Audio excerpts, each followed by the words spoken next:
Hey, Levi, come on. You ready for another story? Let's go. Come on. Let's go. Nope, we're going to go to the story chair now. Let's go to the story chair. Let's go.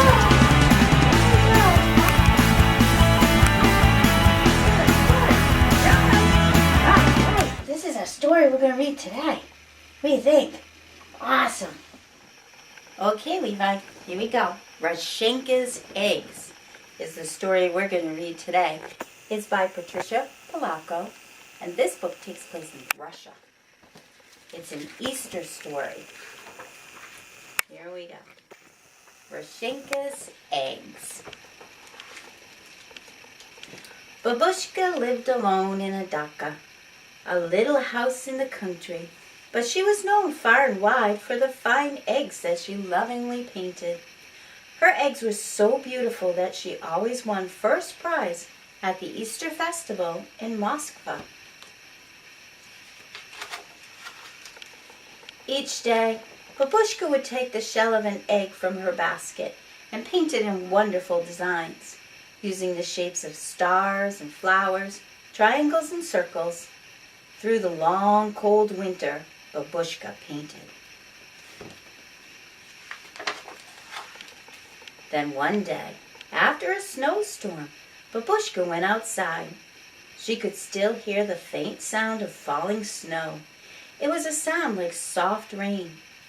Herds of caribou came to feed at Babushka's because the grasses they usually ate were covered with snow. "A miracle," she whispered as she fed some. "These wild things have found their way to me."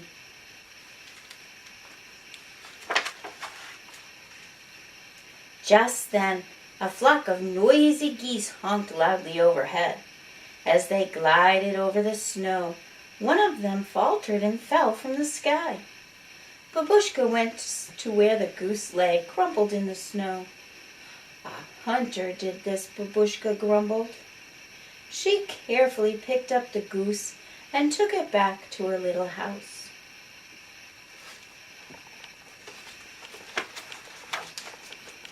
There she fed the little goose from her own table and put the goose in her best basket, lined with the warmest quilt from her own bed.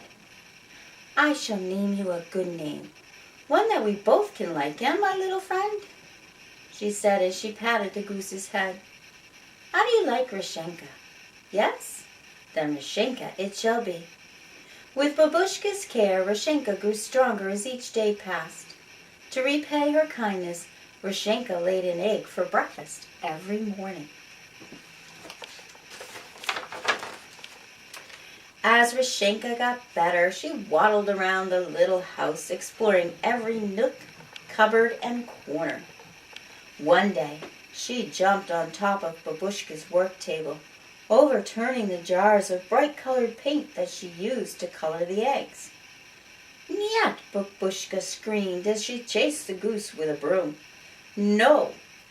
The frightened goose flapped her wings to get away and knocked over the basket of eggs that Babushka had so lovingly painted. The eggs crashed onto the floor and shattered into millions of pieces. They were both very sad. There was no reason now for Babushka to go to the festival. The next morning, Babushka slowly got out of bed and trundled over to Rechenka's basket to get her morning egg. But when she reached into the middle of the quilt, she picked out the most brilliant colored egg that she had ever seen. "A miracle," Babushka whispered. "A miracle." She made small holes at both ends of the egg and blew the yolk and white into a dish to cook and eat later for breakfast. Then she held the egg up to the morning light and marveled at its beauty. After that, every morning for 12 mornings, there was another egg, each more beautiful than the one laid the day before. Soon Babushka had enough eggs to take to the festival in Moscow. How wonderful, she thought. A miracle has replaced the eggs that were broken.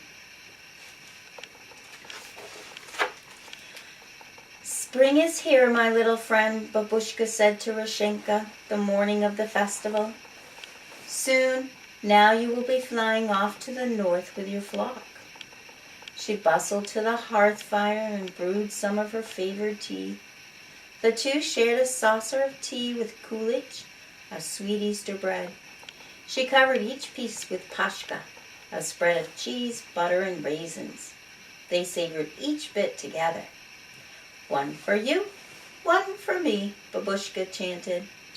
Ta-da, my little friend. I shall sorely miss you. But you are a wild thing, and a miracle sent you to me. It would not be right to ask you to stay here with me forever. When Babushka left her little house, she took one last look of Rechenka sitting on the doorstep. She waved, then took determined steps for Moscow with the basket of her precious eggs. She crossed Lebatov Valley, where the caribou mothers were walking their newborn calves. A miracle, she thought. How new little lives, a miracle. She crossed the bridge over the Moscow River, and soon she could see the onion domes of old Moscow. The festival was bright and exciting. There were goat carts selling kulich, processions, dancers, jugglers, and laughing children playing and running. Babushka showed her old friends the eggs. Her eggs are the most beautiful in all Russia, they thought. Look at them, the elders said. They almost glow, as if the paint is part of the shell itself. The judges picked Babushka's eggs as the most beautiful. Babushka was so happy. She beamed as she looked at the first prize, a feather bed quilt. As Babushka made her way homeward, a honking flock of geese flew overhead. Babushka gave them a long, lingering look. She wondered if Rechenka was one of them. I don't know. Do you think Rechenka is one of them? Or will she be there when she gets home? I think we'll find out.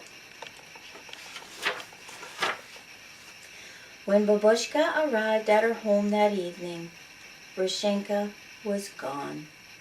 Alone, she put the new quilt on her little bed. She brewed a cup of tea, ate the last of the kulich and paska, got into bed with her favorite book of poems, and drifted off to sleep. She hadn't noticed Rechenka's basket.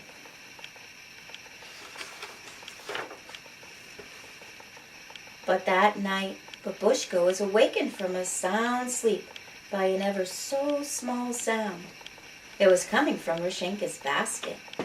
She hobbled closer and saw a glorious egg. But this one was different from all the others.